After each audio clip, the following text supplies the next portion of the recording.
السلام علیکم ورحمۃ اللہ وبرکاتہ۔ نحمده ونصلي على رسوله الكريم اما بعد۔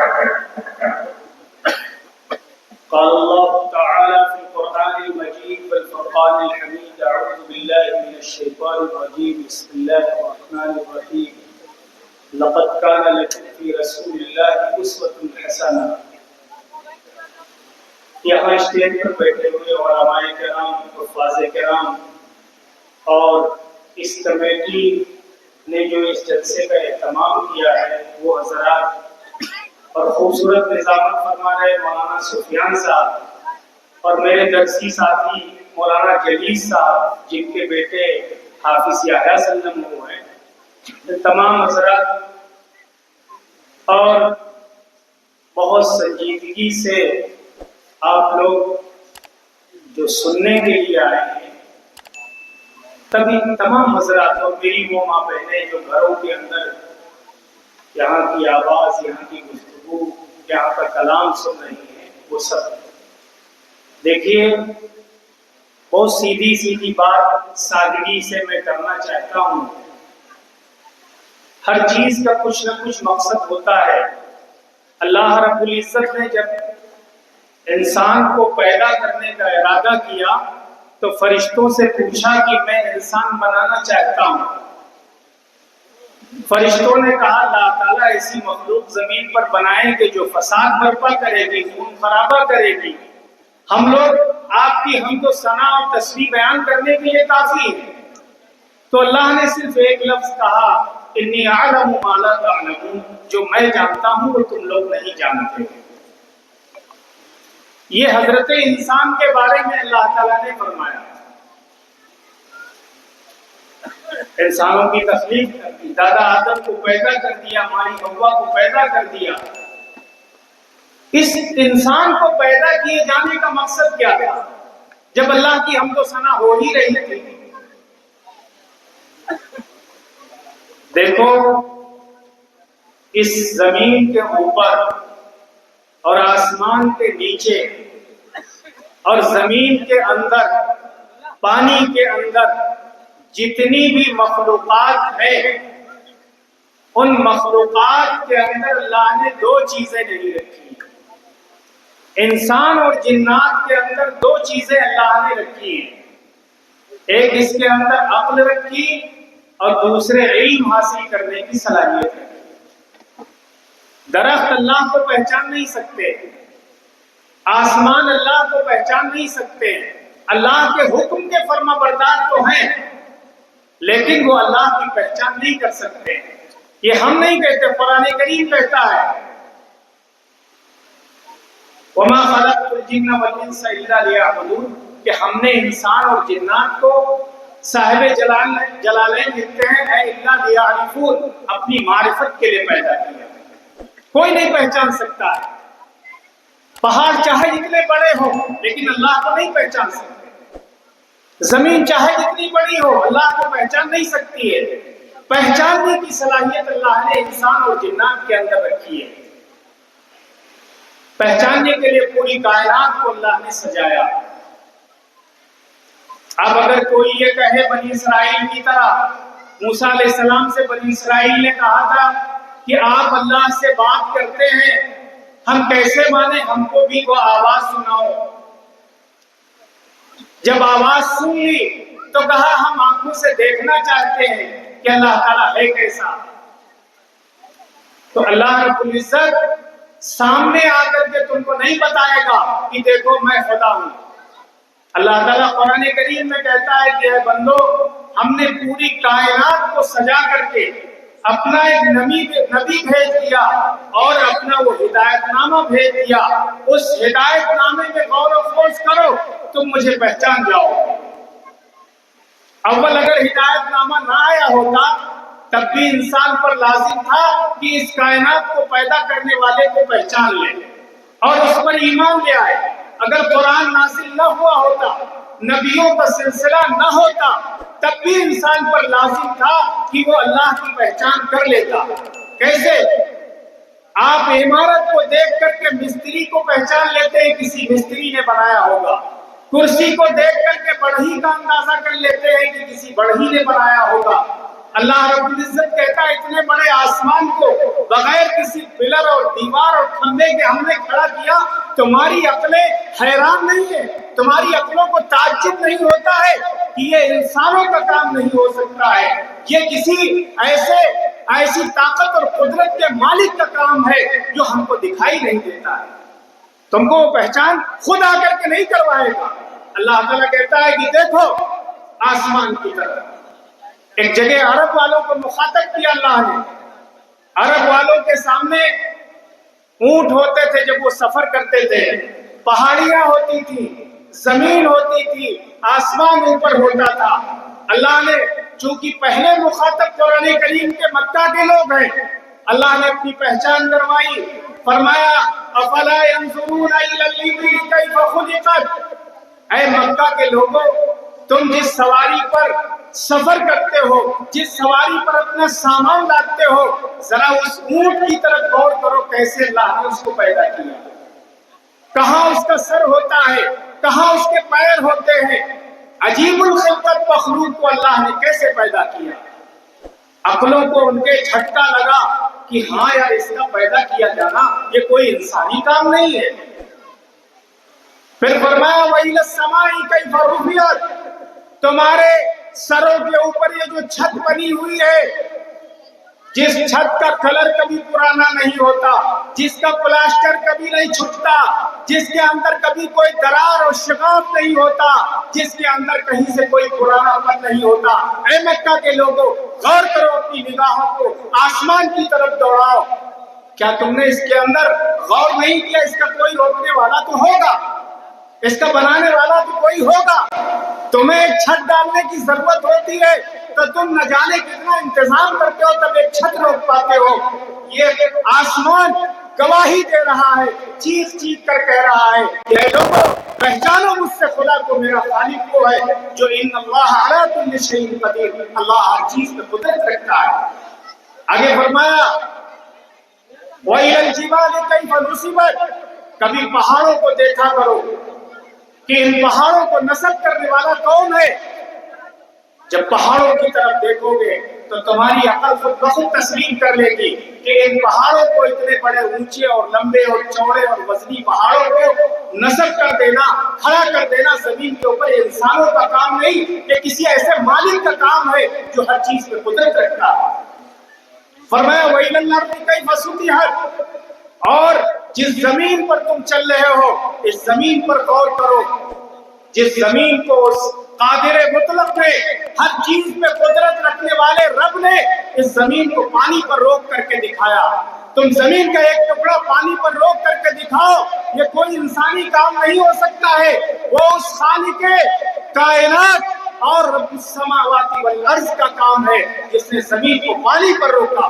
دلیل کیا ہے؟ چاہے جہاں تم بورنگ کرو، پائپ ڈالو، اس کے اندر سے پانی نکلے گا۔ اللہ نے زمین کو پانی پر روک کر دکھایا، مکہ کے لوگوں کو مخاطب کیا۔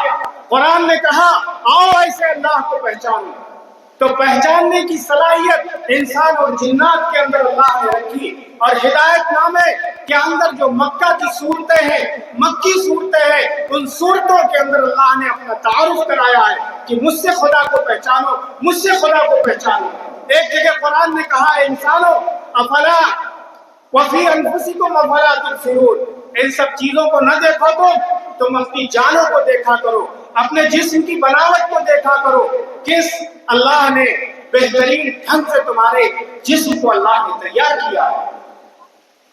اللہ رب العزت فرماتا ہے کہ تمہاری آنکھوں کے اوپر جو وائپر لگے ہوئے ہیں، جو تمہارے دیدے کو صاف کرتے ہیں، یہ کتنے ایٹومیٹک ڈھنگ سے اللہ نے بنائے۔ اس کا بٹن تم کو آن آف نہیں کرنا پڑتا ہے، ایک بار دیکھا وائپر گر کر کے تمہارے شیشے کو صاف کر دیتے ہیں۔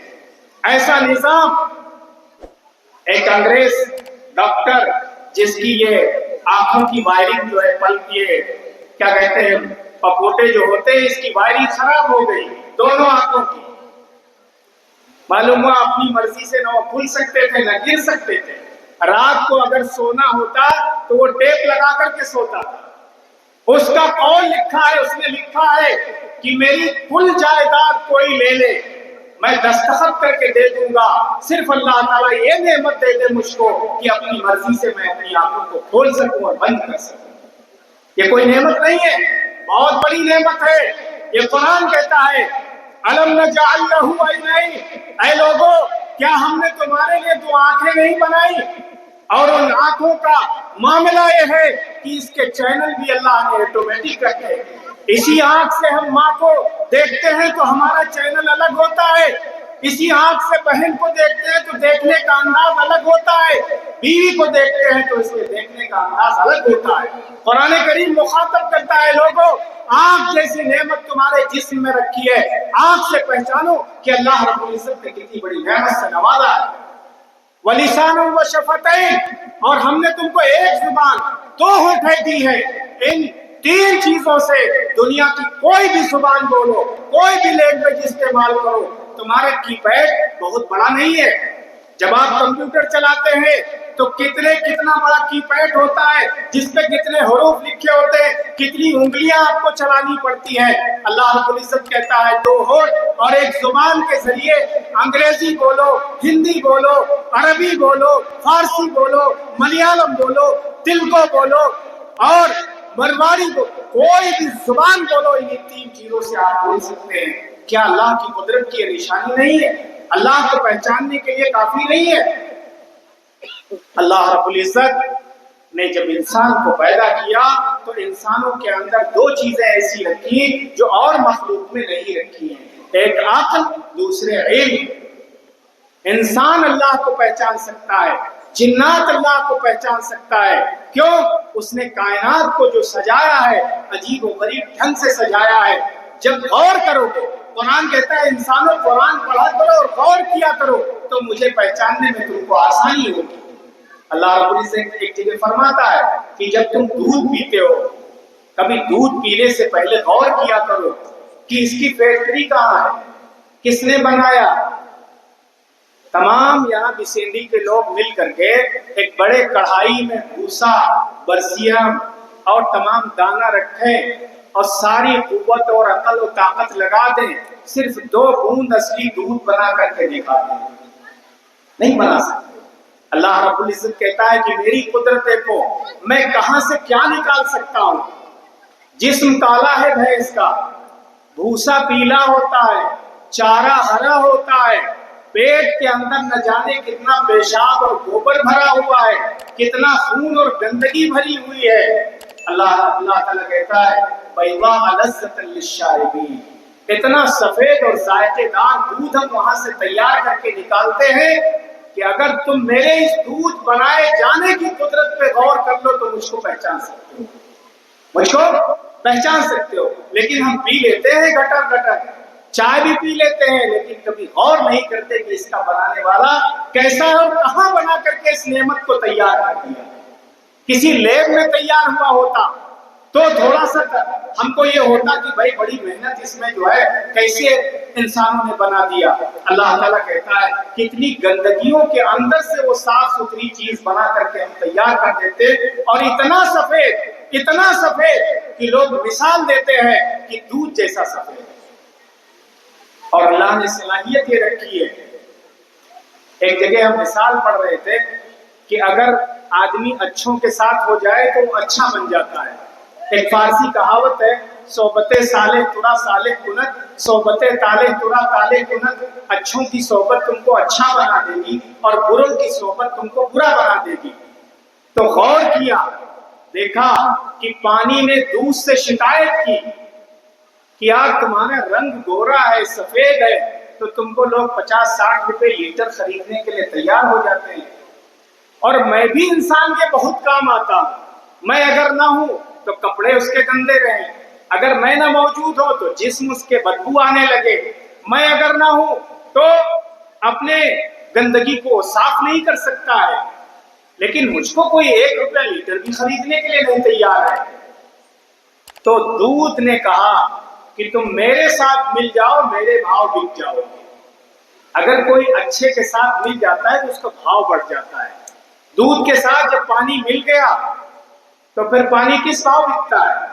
ارے اسی دودھ کے بھاؤ بکتا ہے۔ تو اللہ رب العزت نے دودھ جیسی نعمت جب بنائی، اس میں غور و خوض کرنے کی ضرورت ہے۔ ہم جب عقلوں پر زور ڈالیں گے تو اللہ کو پہچان لیں گے، اللہ کو جب پہچان لیں گے تو اس کا حکم ماننا آسان ہو جائے گا۔ اگر یہاں ڈی ایم آ جائے اور وہ تم سے کہہ دے ایک گلاس پانی لے آؤ اور تم جانتے نہ ہو تو تم گھراؤ گے، کہو گے کیا ہم تمہارے نوکر ہیں، غلام ہیں، ہم نہیں جائیں گے۔ لیکن اگر تم کو یہ پتا ہو کہ یہ ضلع کا ڈی ایم ہے تو گاؤں کا جو پردھان ہے وہ بھی پانی پلانے کے لیے فخر سمجھے گا کہ ڈی ایم کو اپنے ہاتھ سے ہم نے اپنے گلاس سے جو ہے پانی پلایا، کیوں؟ اس کے پاور کو سمجھتا ہے۔ اللہ رب العزت کہتا ہے ان سب چیزوں کو دیکھ کر کے میرے پاور کو پہچانو، جو تم میری نعمتیں استعمال کر کے میری ہی نافرمانیاں کرتے ہو۔ اگر میں اپنے پاور پہ آ گیا تو مجھ کو سزا دینے کے لیے کوئی بل نہیں پاس کرانا پڑے گا، کوئی پرستاؤ نہیں لانا پڑے گا، ایک چھوٹی سی مخلوق مچھر کو حکم دوں گا کہ جا کر کے کہیں پہ ذرا سا ڈس لو جا کر کے، تو پھر آپ ہاسپٹل میں ہوں گے، جانچ والے رپورٹ لے کر کے آئیں گے کہ ڈینگو ہو گیا آپ کو۔ بس چھوٹی سے مچھر کا بھی مقابلہ انسان نہیں کر سکتا ہے، اور ترم خاں بہت بنتا ہے، سینہ تان کر چلتا ہے، اکڑ کر چلتا ہے۔ قرآن کہتا ہے لا تمشی علی الارض مرحا، تم زمین پر اکڑ کر نہ چلا کرو، انک لن تخرق الارض ولن تبلغ الجبال طولا، تم چاہے جتنے بڑے ہو، طاقت کے مالک ہو، نہ میری زمین کو پھاڑ سکتے ہو، نہ میرے پہاڑوں کی بلندیوں کو پہنچ سکتے ہو۔ تو اللہ تعالیٰ کے پاور کو سمجھنا ہے تو ان سب چیزوں پہ غور کیا کرو۔ اللہ رب العزت دیکھو، کبھی غور کرو کہ اللہ نے تیل جو پیک کیا ہے کتنے چھوٹے ڈبوں میں پیکنگ کی ہے، سمجھتے ہو؟ لاہی جانتے ہو؟ لاہی میں اللہ نے تیل کو پیک کیا ہے، واہ رے اس کی پیکنگ اور واہ اس کی قدرت۔ ایسی پیکنگ، ایسی سیلنگ کوئی انسان کر ہی نہیں سکتا۔ پورا سال اب پیک کیے وہ ڈبے رکھے رہیے، آپ کی جب ضرورت ہو ایک مشین میں لے جائیے، تیل نکلوا کر کے لے آئیے۔ کوئی ایسی پیکنگ کر سکتا ہے؟ اللہ رب العزت کہیں انار کے دانوں کی پیکنگ کا ذکر کرتا ہے کہ کس طریقے سے اللہ نے سجو دیا انار کے دانوں کو۔ بہرحال میں یہ کہنا چاہتا ہوں کہ اللہ رب العزت کی ان تمام چیزوں پر غور کر کے اس کے پاور کو، اس کی قدرت کو، اس کی معرفت، اس کی پہچان حاصل کرو۔ جب کسی کا پاور ہم سمجھ جائیں گے تو اس کا حکم ماننا ہمارے لیے آسان ہو جائے گا۔ اب ہم ایک چھوٹی سی مثال آپ کو دے دی کہ ایک مچھر کاٹنے سے ہم بے بس ہو گئے، تمام سالوں کی کمائی ڈاکٹروں کے حوالے کرائے، اور اب وہاں جو ہے ہر کروٹ پر اللہ اللہ کر رہے ہو، تو وہ اللہ اللہ کرنا وہ مطلب کا ہو گیا۔ یہ محبت میں نہیں، یہ محبت میں نہیں ہے اللہ اللہ کرنا۔ تو میرے محترم حاضرین، میرے محترم سامعین اور میرے نوجوان بچے، یہ طے کر لو یہاں سے، آج کی اس مجلس سے، کہ ہم اللہ رب العزت کی پہچان حاصل کریں گے۔ اور پہچان کہاں سے آپ کو ملے گی؟ علماء کی صحبت سے ملے گی، قرآن کے جاننے والوں سے ملے گی۔ ہم پڑھتے تو ہو گئے بوڑھے سورہ فاتحہ پڑھتے پڑھتے، لیکن کبھی دل میں نہیں آیا کسی عالم سے پوچھ لے کہ اس اپلیکیشن میں اللہ کے سامنے ہم کیا رکھتے ہیں۔ اگر یہ سیکھ لیا ہوتا تو آپ کو کچھ چیز بتانے کی ضرورت نہیں ہوتی۔ جب نیت آپ باندھتے تو آپ کو احساس ہوتا کہ میں اپنے رب سے کیا کہہ رہا ہوں، اور میرا رب جو ہے میری کون سی جو ہے بات جو ہے اس کے سامنے رکھ کر کے ہم اپنی بات منوا سکتے ہیں۔ بوڑھے ہو گئے، سبحان ربی العظیم چھوٹی سی تسبیح کے معنی ہم نہیں جانتے، اور سبحان ربی الاعلیٰ کے معنی نہیں جانتے۔ یہ تو ہمارے اکابرین کہ اللہ تعالیٰ ان کی قبر کو نور سے بھر دے۔ جب ہندوستان میں انگریز آئے تو انہوں نے سب سے پہلے غور کیا کہ ان مسلمانوں کو کس طریقے سے ان کو ہٹایا جا سکتا ہے۔ اگر یہ بیچ سے ہٹ جائے تو اس ملک کو اس ملک پر قبضہ کیا جا سکتا ہے۔ انہوں نے غور و خوض کیا تو انہوں نے دیکھا کہ قرآن جیسی کتاب سے ان کا تعلق اگر کٹ جائے تو ان پہ حکومت کرنا اور اس ملک کو چھیننا آسان ہو جائے گا۔ 1865 کے زمانے میں تقریباً نہ جانے کتنے قرآن کے نسخے جلوائے انگریزوں نے۔ اس کے بعد دیکھا انہوں نے تو کہا یہ ان کی کتاب صرف کاغذ تک نہیں محدود ہے، ان کا 100 سال کا بوڑھا آدمی اس کے سینے میں بھی جو ہے 30 پارے محفوظ ہیں، اور 7 سال کا 8 سال کا بچہ اس کے سینے میں بھی قرآن محفوظ ہے۔ تو انہوں نے ایک پلان بنایا، اور پلان یہ بنایا کہ ہم تعلیم اپنی ان کے اندر ڈال دیں گے، ان کا جسم ہندوستانی ہوگا لیکن سوچ میری ہوگی، تعلیم میری ہوگی۔ اس میں وہ کامیاب ہوئے، اس میں وہ ہم جسم تو ہمارا یہاں ہندوستانی ہے، لیکن برتھ ڈے کیسا مناتے ہیں؟ انگریزوں کا مناتے ہیں۔ رسول اللہ صلی اللہ علیہ وسلم سے یہ نہیں لیا، ہم انگریزوں کے غلام ہو گئے۔ ہمارے بچے بال سر پہ کیسے رکھتے ہیں؟ جو انگریزوں نے خواب دیکھا تھا، ان کے جسم ہندوستانی ہوں گے لیکن کٹنگ ہماری ہوگی، کٹنگ ہماری عورتوں کا پہناوا انگریزوں جیسا ہوگا، شادی بیاہ ہمارے جیسے منائیں گے۔ وہی نمازی جو 5 وقت مسجد کو سجدوں سے آباد کرتے ہیں، جب ان کی بچیاں کسی میرج ہال میں جاتی ہے تو وہ اوریاں اور برہنہ شرما جائیں گے، غیر مسلم اور دوسرے مذہب کے لوگوں کی عورتیں شرما جائیں گی، جس ننگے پن سے وہ میرج ہال میں جا کر کے انگ پردرشن اور اپنے حسن کا جو ہے دکھاوا کرتی ہے۔ کیا اس پہ لگام نہیں ہونی چاہیے؟ انگریزوں نے یہ سوچا جب، تو ہمارے اکابرین نے، خاص کر مولانا قاسم نانوتوی رحمۃ اللہ علیہ نے، انہوں نے اپنے شاگردوں سے کہا کہ ایسا ہے، ہم گاؤں گاؤں ایسے مکتب، ایسے مدرسے قائم کریں گے کہ ان کی کوئی چال کامیاب نہیں ہونے دیں گے۔ آپ کو یاد ہوگا، مجھے تو یاد ہے، میرے بچپن میں میرے گاؤں میں ہر گھر میں 2 ڈبے رکھے ہوتے تھے، بلکہ وہ مٹی کی ملیا رکھی ہوتی تھی۔ امی ہماری جب کھانا پکانے چلتی تو 1 مٹھی چاول بسم اللہ کر کے اس ملیا میں ڈال دیتی، اور 1 مٹھی آٹا جو ہے اس میں ڈال دیتی، ہر گھر میں اس طریقے سے۔ اور اس سے کیا ہوتا تھا؟ اس سے جو آج ہم کلمہ پڑھ رہے ہیں، آج جو ہم نمازوں کا طریقہ جان رہے ہیں، یہ انہی اکابرین کی دور اندیشی کا نتیجہ تھا کہ اسی چٹکی اور مٹھی سے جو ہے مدرسے چلتے تھے گاؤں گاؤں کے اندر۔ جو آج ہم کلمہ پڑھ رہے ہیں، اللہ تعالیٰ ان کی قبروں کو نور سے بھر دے۔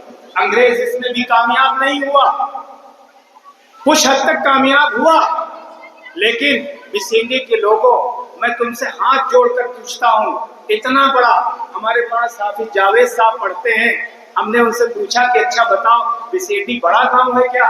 تو انہوں نے تذکرہ کیا 3-4 مسجدیں ہیں وہاں۔ تو ہم نے ان سے پوچھا اچھا یہ بتاؤ، ہماری بچیوں کے لیے کوئی ہائی اسکول تک، کوئی 8 تک، انٹر تک کوئی کالج یہاں کی قوم نے بنوایا؟ تو کہا کوئی نہیں ہے۔ مدرسے میں 2-4% بچے جاتے ہیں، باقی بچے جو ہمارے کالجوں میں جاتے ہیں ان کو وضو کا طریقہ نہیں معلوم، ان کا کلمہ نہیں درست ہے۔ سر جوڑ کر بیٹھو، اور اسی قصبے کے اندر آپ لوگوں کی گاڑھی کمائی سے ہائی اسکول تک ہماری بچیوں کا اسکول بھی چل سکتا ہے اور اچھا مدرسہ بھی چل سکتا ہے۔ جس دن آپ نے طے کر لیا تو آپ کی بچیاں فرقانیہ یا آپ کی بچیاں عظیم کالج میں نہیں، آپ کے قصبے میں بنے ہوئے مدرسے اور اسکول کے اندر تعلیم حاصل کریں گی اور اسلامی ماحول میں رہ کر کے تعلیم حاصل کریں گی۔ لیکن جاگنے کی ضرورت ہے، اب دور آ گیا ہے، حکومت کی نگاہ میں مدرسے کھٹک رہے ہیں اور وہ سمجھ رہے ہیں کہ اس قوم کو تعلیم سے دور کر دیا جائے، ان پہ حکومت کرنا، ان کو غلام بنانا اور ان کو جو ہے رسوا اور ذلیل کرنا آسان ہو جائے۔ اگر ابھی ہم نے نہیں سوچا تو ہماری نسلیں ہم کو معاف نہیں کریں گی۔ آپ کو ہائی اسکول تک، انٹر تک اپنے کالج، اپنے اسکول بنانے ہیں، ہم دوسروں کے محتاج نہیں ہوں گے، اپنی گاڑی کمائی سے اپنے اسکول چلائیں گے تاکہ ہماری بچیاں کسی کی محتاج نہ ہوں۔ بینک میں جب جاؤ، نقاب ڈالے ہوئے عورتیں وڈرال نہیں بھر پاتی ہیں تو کلیجہ منہ کو آتا ہے کہ اس قوم نے اپنی بچیوں کو اتنی تعلیم نہیں دی کہ بینک کا وڈرال بھر سکے۔ یا ریلوے اسٹیشن پہ جاؤ، وہ اپنا فارم نہیں بھر پاتی ہے اور وہ منہ تکتی ہے کسی کے سامنے جاتی ہوئی، بھائی صاحب ذرا ہمارا فارم بھر دیجئے، ہم کو ریزرویشن کروانا ہے، ہم کو ٹکٹ بنوانا ہے۔ قوم اگر آج نہیں جاگی تو کل پچھتاؤ گے اور نسلیں معاف نہیں کریں گی۔ میں آپ سے یہ درد بیان کرنے کے لیے آیا ہوں، میں آپ سے یہ کہنے کے لیے آیا ہوں، پورے قصبے کے لوگ ایک جگہ میٹنگ کر کے بیٹھو اور اپنی گاڑھی کمائی کا پیسہ 100 روپے اگر ہفتے میں جمع کرنے لگو گے تو یہاں بہت اچھا، بسما سے اچھا یہاں بہترین ہائی اسکول اور انٹر کالج چلا سکتے ہو۔ لیکن جس دن طے کر لو گے اس دن ترکی میں ایک مسجد بنی ہوئی ہے، میرے استاد محترم مفتی شکیل صاحب سنایا کرتے تھے، اس مسجد کا نام ہے گویا کہ میں نے کھا لیا۔ مسجد کا نام کیا ہے؟ گویا کہ میں نے کھا لیا۔ اس بندے کی لگن دیکھو، جب وہ بالغ ہوا تو اس نے طے کیا کہ مجھ کو ایک مسجد بنانا ہے، مجھ کو ایک مسجد بنانا ہے۔ تو اس نے ایک بڑا سا گلک رکھا، اور جب اس کا کچھ اچھی چیز کھانے کو دل چاہتا، گوشت، مچھلی یا اور کوئی چیز، تو اتنی رقم نکال کر کے اس گلک میں ڈال دیا اور اپنے دل سے کہتا گویا کہ میں نے کھا لیا، گویا کہ میں نے، اپنے دل کو سمجھاتا اور وہ کہتا کہ گویا کہ میں نے کھا لیا۔ وہ مسجد اسی نام سے آباد، اتنی رقم اس کی جمع ہو گئی کہ اس رقم سے پوری مسجد اس نے تعمیر کروائی۔ ہماری قوم کا کیا حال ہے؟ برا نہ مانیے گا بسیٹی والے، اگر برا مانو گے تو مت بلانا مجھ کو۔ جب ہم مسجد میں جاتے ہیں اور جمعے کو ہم کو پیسہ ڈالنا ہوتا ہے، دل پہ ہاتھ رکھ کے پوچھئے، ہر بندے کی یہ خواہش ہوتی ہے کہ سب سے چھوٹا سکہ نکال کر کے اللہ کے نام پر اس میں ڈالیں۔ اللہ تعالیٰ کہتا ہے کہ اس کی عقل ماری گئی ہے، میرے نام پہ اس کو پیسہ خرچ کرنے میں جو ہے بخل آتا ہے، شیطان اس کو بہکاتا ہے، جبکہ میں اس کا رب ہوں، میں نے دنیا میں اس کو وجود بخشا۔ اللہ تعالیٰ کہتا ہوں میں تو خدا ہوں، میں کتنا دے سکتا ہوں تم اندازہ نہیں کر سکتے ہو۔ میری بنائی ہوئی مخلوق زمین کے حوالے تم ایک دانہ کرتے ہو، 700 گنا اور 1000 گنا تم کو زمین واپس کرتی ہے۔ میں تو خدا ہوں، اگر پورے یقین کے ساتھ میرے نام پہ خرچ کرو گے میں تم کو کہاں سے دے دوں گا تم اندازہ نہیں کر سکتے ہو۔ جب زمین کا یہ حال ہے، چھوٹا تھوڑا سا بیج لے جا کر کے زمین میں بکھیر آتا ہے اور ادھر سے ٹرالیوں بھر کر کے لے آتا ہے، یہ زمین نے واپس کیا جو اللہ کی مخلوق ہے۔ اللہ تعالیٰ کہتا میرے نام پہ خرچ کرتے ہوئے تمہارا کلیجہ منہ کو آتا ہے۔ ہم کو اپنے علماء سے، حفاظ سے کتنی محبت ہے۔ مسجد میں امام صاحب کی تنخواہیں کتنی ہے، زیادہ کچھ بتانے کی ضرورت نہیں ہے۔ ہاں، کمیٹی والے ٹائل لگوائیں گے، اب اے سی لگ جانا چاہیے، بسما میں فلاں مسجد میں لگا، اپنی مسجد میں بھی اے سی لگ جانا چاہیے۔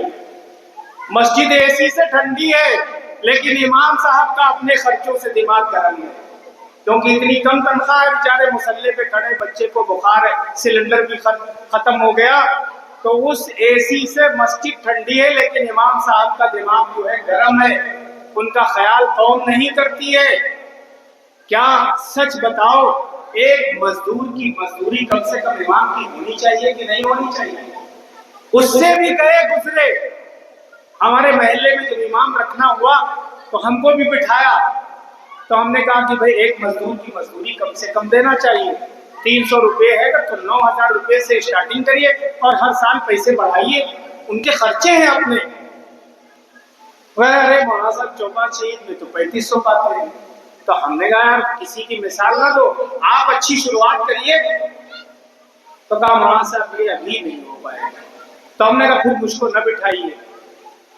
صرف نیت کرنے کی ضرورت ہے، ارادہ کرنے کی ضرورت ہے۔ ایک آدمی 100 روپے مزاج بنا لیا کہ پڑیا ہم کھاتے ہیں، صبح سے شام تک 100 روپے پڑیا کھا جاتا کیونکہ وہ ارادہ کر چکا ہم کو کھانا ہے۔ جس دن ارادہ کر لو گے کہ ہمارا امام جو فرض نماز کی ہماری ڈرائیوری کرتا ہے اس کو کسی قسم کا کوئی ٹینشن نہ ہو، ورنہ اس ڈرائیور سے گاڑی نہیں چلواؤ گے جو ٹینشن میں ہوگا، پتہ نہیں کہاں ٹھوک دے جا کر کے اور ایکسیڈنٹ ہو جائے۔ وہ امام جو ٹینشن میں پتہ نہیں کون سا واجب چھوڑ دے، کون سی سنت چھوڑ دے اور فرض نماز ہماری چلی جائے۔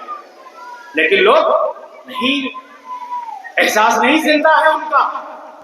ہمارے گاؤں میں تھے مجید بابا مؤذن، وہ اذان دیتے تھے، ایک صاحب آئے، انہوں نے کہا کہ ذرا بلند آواز سے اذان دیا کرو، تو انہوں نے کہا 600 روپے میں محمد رفیع کی آواز لینا چاہتے ہو کیا؟ روپے 600 دو گے اور محمد رفیع کی آواز چاہتے ہو؟ ارے کم سے کم ان کا خیال کرو، ان کی ضرورتیں ہیں۔ تو میں یہ چند باتیں آپ کے سامنے عرض کر رہا تھا، یہ کوئی اس کو بہت گہرائی سے لینا کہ اونٹی میں ہائی اسکول تک جو ہے اسکول ہونا چاہیے، لڑکیوں کا اور لڑکوں کا، اور آپ کی گاڑی کمائی سے حکومت آج بھی مانیتا دینے کے لیے تیار ہے۔ لیکن جب رپورٹ آئی سٹرکچر کمیٹی کی تو مسلمانوں کی تعلیمی حیثیت جانتے ہو کیا ہے؟ دلتوں سے بدتر ہے ہمارا پرسنٹیج تعلیم کے معاملے میں۔ وہ جانتا ہی نہیں، جو اسکول میں بچے جانتے ہیں ان کو اپنے مذہب کے بارے میں معلومات نہیں۔ لہر پور میں ایک جلسہ تھا، وہاں ایک ہائی اسکول کا لڑکا، وہ جب آیا جلسے سے واپس تو اس نے پوچھا ماموں یہ بتاؤ کہ محمد صاحب کا بہت نام لیا جاتا تھا، یہ خان صاحب تھے کہ انصاری تھے؟ اس کا یہ لگتا جو ہائی اسکول میں بچہ ہے وہ اپنے نبی کے بارے میں نہیں جانتا ہے کہ وہ نبی کون تھے۔ یہ افسوس کی بات ہے، ڈوب مرنے کا مقام ہے۔ کیا ایسی محبت اپنے نبی سے ہونی چاہیے کہ اپنے بچوں کو ان کی زندگی کے بارے میں معلومات نہ ہو؟ اللہ رب العزت ہماری چند باتوں کو ہمیں بھی اس پہ عمل کرنے کی توفیق نصیب فرمائے، آپ حضرات کو بھی عمل کرنے کی توفیق نصیب فرمائے۔ اور اتنا میں کہہ کر کے آپ سے جاتا ہوں، آئندہ جب کبھی جلسہ ہو تو آپ یہ کہنے والے رہے کہ ہمارے BCD میں جو ہے ہماری لڑکیوں کا ہائی اسکول تک اسکول قائم ہے، اور باقاعدہ اسلامی ماحول میں وہ ہائی اسکول تک تعلیم حاصل کرتی ہے۔ فخر کے ساتھ میں کہوں گا کہ BCD کے لوگوں نے پہل کی ہے، جب آپ پہل کریں گے تو انشاءاللہ آپ کو دیکھ کر کے دوسرے لوگ بھی جو ہے، عیسائیوں کو دیکھو چند ہوتے ہیں لیکن ان کی مشینری اتنی حساس ہے، اتنا تعلیم میں وہ آگے ہیں کہ ان کا جگہ جگہ کے اوپر ہمارے RSS کے بھائی دیکھیے جگہ جگہ کے اوپر ششو مندر اور ودیا مندر، نہ جانے کس کس نام سے وہ تعلیم کے میدان میں اپنی قوم کو آگے بڑھا رہے۔ قابل مبارکباد ہیں وہ لوگ، ہماری قوم کے لوگ۔ جب اٹھیں گے جوش بڑھے گا اسلام کا، چندہ کیا بس جلسہ کروا لیا اور تسلی کر لی کہ ہاں بس مذہب اسلام کا بڑا کام ہم نے کر لیا۔ ہم جلسے کے خلاف نہیں ہیں، جلسے میں لوگ آئے ہیں، ان کو احساس ہم نے دلایا ہے، یہاں سے یہ طے کر کے اٹھیے انشاءاللہ تعلیم کے میدان میں ہم کسی سے پیچھے نہیں رہیں گے۔ اللہ تعالیٰ ہمیں اور آپ کو کہنے اور سننے سے زیادہ عمل کی توفیق نصیب فرمائے۔ وآخر دعوانا الحمدللہ رب العالمین۔